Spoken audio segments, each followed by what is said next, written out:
peroxid vodíka a toto sa volá thiocyanathandrasa.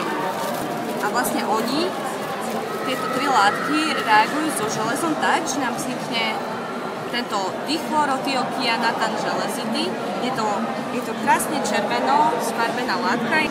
Preto ja keď prídem a zoberiem nejaké srdiečko a ho ponorím do tohto roztoku, tak si všimnite, že sa vám začína toto na okrajoch postupne tvoriť taká červená látka.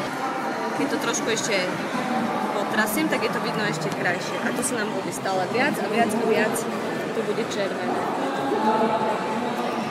A dá sa spraviť dokonca aj také, čo sa to nazýva, že je to falošná krv, tak dá sa spraviť aj také, že napríklad si to dám toto, niekde na ruku a keď tam dám železo, tak to vyzerá, ako keby som sa práve porezala.